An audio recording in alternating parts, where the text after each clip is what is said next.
नमस्कार दोस्तों, DD rate के एक और एक्शन वीडियो में आप सभी का स्वागत है। मैं हूं आलोक। तो आज जो वीडियो लेकर आया हूं, वीडियो है अपने पाकिस्तानी मुलिद भाई हारिस सुल्तान का। उन्होंने भी वीडियो बनाया है, मैंने एक डिटेल वीडियो बनाया था। टाइटल है एलन मस्क ने पाकिस्तानी गैंग्स की पोल खोल दी। तो डिफेंस डिटेक्टिव पर मैंने वीडियो बनाया, आप लोग तो देखा ही होगा आप लोगों ने। तो कितनी बैंड बजी है पाकिस्तानी को, और पाकिस्तानी को अंदाजा नहीं है कि अभी उनके खिलाफ ब्रिटेन में क्या होने वाला है। बिल्कुल अंदाजा नहीं। ये लोग पिछले 30-40 सालों से जो वहां पे कर रहे हैं, इन लोगों ने जो किया है, अब वो बर्दाश्त के बाहर हो चुका है। गोरों की भलमनसाहत को इन लोगों ने कमजोरी समझ लिया, लेकिन अब समझ में आएगा कि वो कमजोरी नहीं थी, वो उनकी भलमनसाहत थी कि भाई चलो ठीक है, आपको इक्वालिटी देते हैं, आपको अपने बराबर समझते हैं। लेकिन अब मामला गड़बड़ हो गया और जबरदस्त मुहिम चली है, और एलन मस्क ने तो वाकई बैंड बजा दी है पाकिस्तानियों की। लेट्स सी हारिस भाई क्या कह रहे हैं। ऑलराइट मेरे प्यारे दोस्तों, मैं हूं हारिस सुल्तान और बड़े अरसे से मैं इस चैनल पे कहता चला आ रहा हूं कि जो हमारे मोमिनीन्स हैं उनकी यूरोप में जो हरकतें हैं ये अननोटिस्ड नहीं जाएंगी। शुरू में तो बहुत सारे ये मुल्कों ने अपने आप को रेसिस्ट ना दिखाने के लिए they kept bending over backwards for them, ताकि दुनिया उनको वो ताने ना दे, क्योंकि यही ताने मगरबी हुकूमतें थर्ड वर्ल्ड के मुल्कों को देते हैं कि भाई आप अपनी माइनॉरिटीज के साथ अच्छा सलूक नहीं करते। तो जब वही माइनॉरिटीज उनके मुल्कों में चली गई, जैसे मुसलमान और बाकी और कौमें भी गई, लेकिन बाकी और कौमों ने वहां पे कोई इस तरह की बदमाशी नहीं की। चाइना के साथ उनकी आइडियोलॉजिकल वॉरफेयर चल रही है वेस्ट की, लेकिन हमें कभी ये खबर नहीं मिलती कि चाइनीज सिटीजन या चाइनीज डायस्पोरा जो है उन्होंने वहां पे जाके कोई बम धमाके किए हों, या अपने चाइना टाउन, हर बड़े शहर में, मेरा ख्याल न्यूयॉर्क में दुनिया का सबसे बड़ा चाइना टाउन है, लेकिन कभी आपको ये खबरें नहीं मिलती कि उन्होंने कोई दहशतगर्दी के वाकया कर दिए, बम फोड़ दिया। अभी न्यू ऑर्लिन्स में एक और आइसिस मोमिन शम्सुद्दीन जाबर ने वहां पर गाड़ी चढ़ा दी लोगों के ऊपर न्यू ईयर्स डे की सेलिब्रेशन के ऊपर, और आइसिस का झंडा था उसके पास, और पहले वो यूएस आर्मी में भी सर्व कर चुका था, लेकिन उसे 15 बंदे मार दिया। तो ये हरकतें आपको कभी चाइनीज की नजर नहीं आएंगी, कभी आपको नहीं पता चलेगा किसी शर्मा ने या पटेल ने यह हरकत कर दी यूके में या बाहर के मुल्कों में। लेकिन एक कौम है जो इस तरह की हरकतें करती है, चूंकि उन लोगों के अंदर ये गिल्टी है, एक तो उनकी कॉलोनियलिज्म की, यूरोप की, स्पेशली इंग्लैंड की और जर्मनी की नाजी हिस्ट्री की वजह से,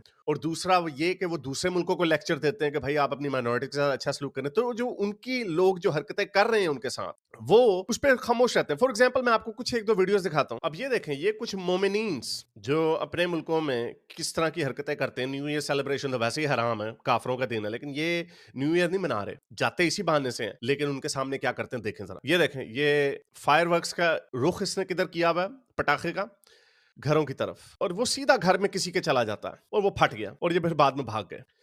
ये आपके मुसलमान भाई, ये बर्लिन में हुआ, ये इस तरह की हरकतें वहां पे करते हैं। ये देखें, ये उनका क्रिसमस ट्री तोड़ रहे हैं, क्रिसमस की सेलिब्रेशंस में उसको तोड़ रहे हैं जाके। इसी तरह की एक और हरकत आपको दिखाता हूं। ये इस घटिया इंसान को देखें। क्या किसी, पाकिस्तान को छोड़े, किसी इस्लामी मुल्क में ऐसा हो सकता कि मुसलमानों के त्यौहार में कोई घुस जाए, क्रिश्चियन चला जाए, हिंदू चला जाए, और वो अपने मजहब की नारेबाजी करने लग जाए? उसके साथ मॉब क्या करेगा? और ये देखें, ये जर्मनी में क्या कर रहा है। वो अपनी क्रिसमस की सेलिब्रेशंस पे आए हुए हैं, और ये देखें, I don't know what they are doing.